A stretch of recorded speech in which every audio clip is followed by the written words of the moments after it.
There was a specific moment, a single afternoon in a rehearsal room on the final day of a secret week-long experiment where Rush's entire comeback hung in the balance. Geddy Lee and Alex Lifeson weren't sure if this was going to work. They'd brought in a German drummer named Anika Nilles, mostly unknown outside serious drumming circles, to see if there was any version of Rush that could exist without Neil Peart behind the kit. They went into it with open minds. They also went into it with real, honest doubt.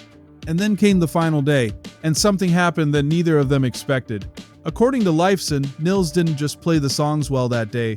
She had spent the entire week absorbing every single piece of complex technical, structural feedback they'd given her, and on that last day, she synthesized all of it at once, song after song, note after note. She just killed it, in Lifeson's own words.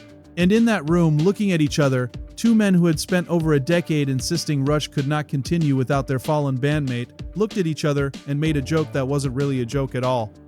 "Yep, we have a real problem," one of them said, "because now we have a drummer, and we're gonna have to make a commitment to a tour." This is the story of that rehearsal, the moment Rush decided to come back, and the song that, by pure coincidence, became the ultimate proof that they'd found exactly the right person. To understand why this rehearsal moment carried so much weight, you have to understand what Rush had been saying, publicly, for years. Neil Peart passed away in January 2020. He had already stepped away from touring back in 2015, following the band's career-spanning R40 tour, its final date, fittingly at the very same Kia Forum in Los Angeles where this new chapter would eventually begin. Peart had been struggling through that tour, dealing with physical ailments that made it harder and harder for him to play at the level he demanded of himself. He was, by every account, a perfectionist who refused to go on stage and deliver anything less than what his fans expected, so he walked away on his own terms. When he died 5 years later, Geddy Lee and Alex Lifeson made it clear, repeatedly, that touring as Rush again was not something they could imagine. Not because they didn't want to keep playing music together, they did, and they continued writing, just for the simple joy of it, with no real plan to ever perform those songs live. But touring as Rush, performing the catalog that Neil Peart had built with them note by impossible note, felt like something that belonged to a chapter that had already closed. For years, that's where things stood. A legendary band frozen in place, defined as much by what they refused to do as by what they had already accomplished. And then, slowly, something started to shift. The path that led to Anika Nilles wasn't some carefully engineered industry search. It started almost by accident. Nilles had spent 2022 touring Europe with guitar legend Jeff Beck, playing more than 60 shows with one of the most demanding, detail-obsessed musicians in rock history. Watching from the side of that stage, night after night, was Geddy Lee's own longtime bass technician, a man who couldn't stop talking about what he was seeing once he got home from the tour. Lee looked her up, found her YouTube channel, hundreds of thousands of subscribers deep in a world most casual rock fans never see, full of technically jaw-dropping performances that had already made her a legend among serious drummers. He mentioned her almost as an aside in a 2023 interview, calling her playing terrific. But an offhand compliment is a long way from inviting someone to fill the most scrutinized seat in progressive rock history. What actually had to happen next was much harder, much riskier, and much more uncertain than anyone watching from the outside ever realized. They had to find out if it would actually work. So Rush quietly brought Anika Nilles to Canada.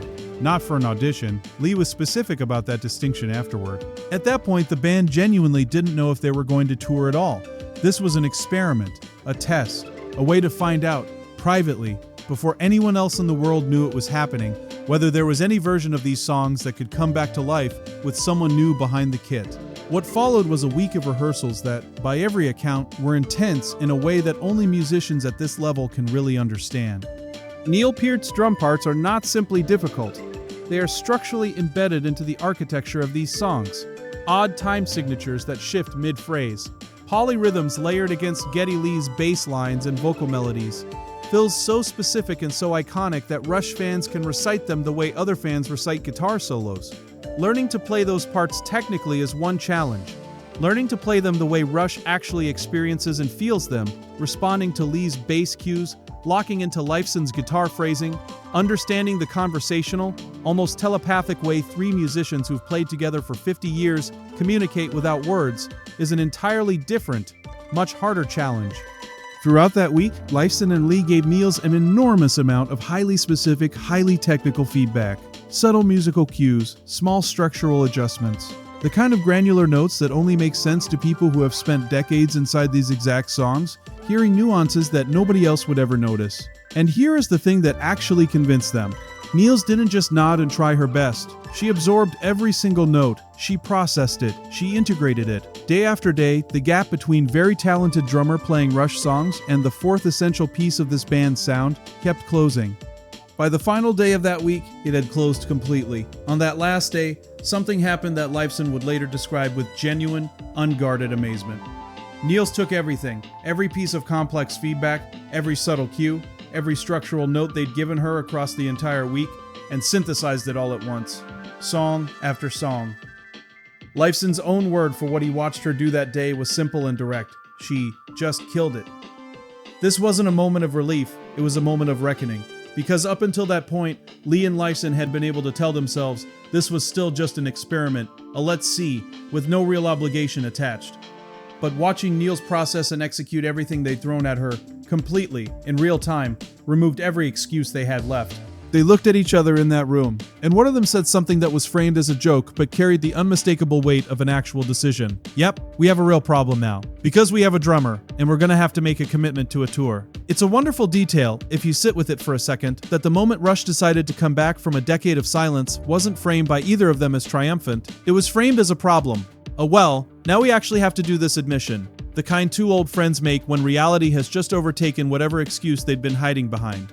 That's how you know it was real. If the final rehearsal day was the moment Rush knew Nilles could handle the job, the natural science moment was the moment they learned exactly who she was as a musician, not just a technician, but someone who genuinely loved this material on the same level they did. As the band finalized preparations for the tour, pulling together a rotating catalog of more than 40 songs to draw from across different nights, they made a late, fairly significant change.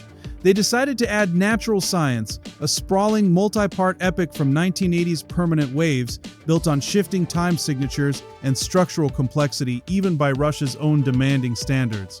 Adding it meant dropping two other songs from the prepared set entirely, a real curveball, thrown in late, with everything else already locked. For most musicians, that kind of last-minute addition, especially one this technically demanding, would trigger stress, maybe panic, at minimum, a request for more time.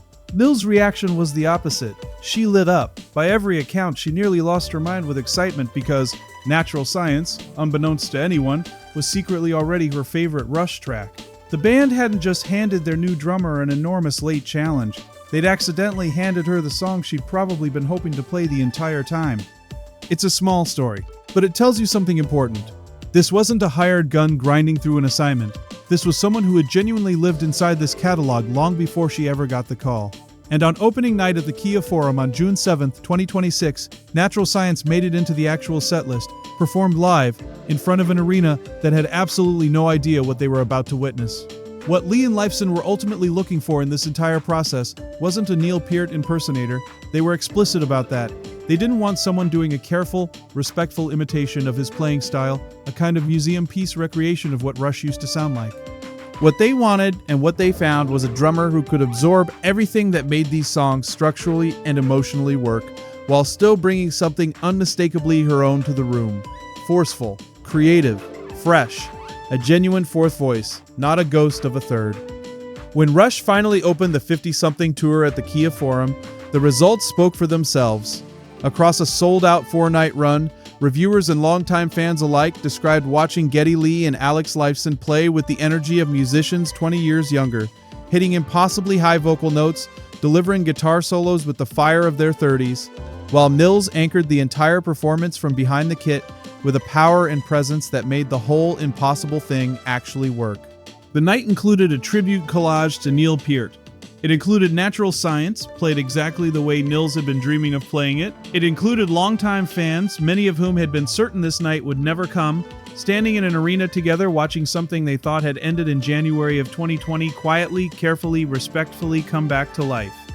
Here's what I think that rehearsal room story actually teaches us. Rush didn't come back because someone convinced Geddy Lee and Alex Lifeson it was a good business decision. They came back because on one specific afternoon, in a private room nobody else got to see, a drummer they brought in almost as an experiment did something that made the decision make itself.